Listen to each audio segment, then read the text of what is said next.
नमस्कार, फर्स्ट बिहार झारखंड देख रहे हैं आप। मैं हूं आपके साथ अश्मित। मोहम्मद शहाबुद्दीन के निधन के बाद जिस तरह से उनके शरीर को दफन कर दिया गया, दिल्ली की आईटीओ के शमशान में उनके शरीर को दफन किया गया। कयास लगाए जा रहे थे कि मोहम्मद शहाबुद्दीन के पार्थिव शरीर को शायद सिवान लाया जाएगा, लेकिन ऐसा नहीं हो पाया। उनके शरीर को वहीं दफन किया गया, जिसके बाद कई सवाल खड़े हुए। आपको बताएं कि राजद परिवार पर सीधे तौर पर निशाना साधा गया। कई राजद के नेताओं ने इस्तीफा यहां तक की दे दिया। उन्होंने कहा कि जिस वक्त शहाबुद्दीन के परिवार के साथ राजद परिवार को होना चाहिए था, वो लोग वहां नहीं पहुंचे। दिल्ली में राजद के शीर्ष नेता मौजूद थे, उसके बावजूद कोई भी उस शहाबुद्दीन के बेटे उसामा से मिलने के लिए नहीं पहुंचे।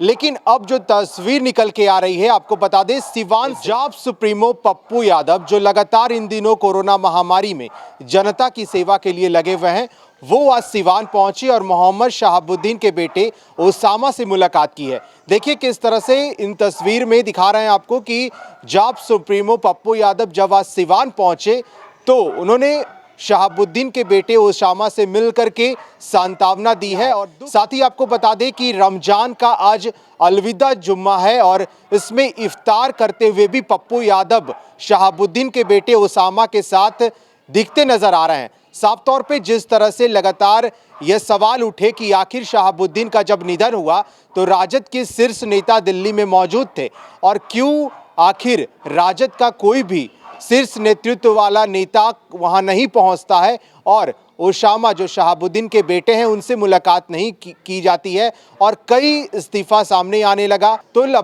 पप्पू यादव लगातार एक तरफ जब कोरोना महामारी में जनता की मदद कर रहे हैं, वो आज सिवान भी पहुंचे और वहां शहाबुद्दीन के बेटे उसामा से मुलाकात की। ये तस्वीर दिखाते हैं आपको किस तरह से शहाबुद्दीन के बेटे उसामा से मुलाकात कर रहे हैं जाप सुप्रीमो। हटा ही दीजिए लोगों ने। कोई शब्द है क्या? सब कुछ तो खो चुका। एक आवाज जो सब कर, जिन्होंने कभी फर्क नहीं किया किसी भी समाज, धर्म, मजहब, वर्ग, धर्म, सबके लिए जिए।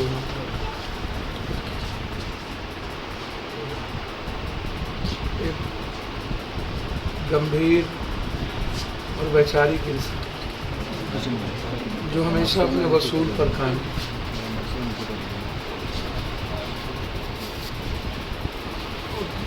जिनका अपना कोई जीवन नहीं था, हमेशा प्रिंसिपल के साथ जीते। राजनीतिक रूप से भी विचारों के साथ खड़े रहे, सामाजिक रूप से भी कंप्लीट रूप से इस इलाके में जो सामाजिक और राजनीतिक चेक एंड बैलेंस हुआ करता है, समाज को कंप्लीट एक न्याय, एक जस्टिस, उस व्यक्ति के रूप में उनकी पहचान।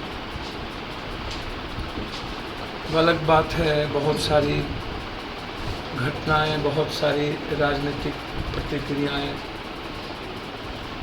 वो चलता रहेगा, वो चलता रहता है।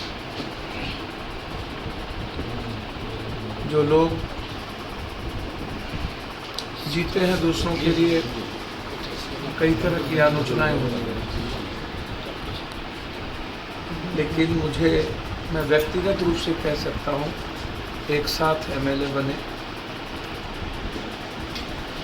हमारा और उनका व्यक्तिगत रिश्ता आप सोच भी नहीं सकते हैं और समझ भी नहीं पाएंगे।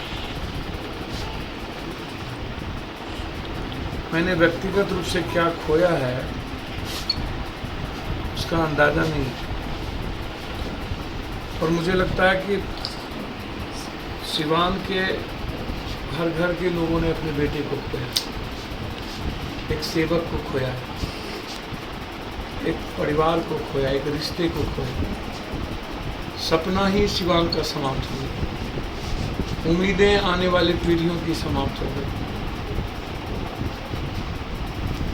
विश्वास ही नहीं हुआ कि वो हम सबके बीच नहीं है, चले गए।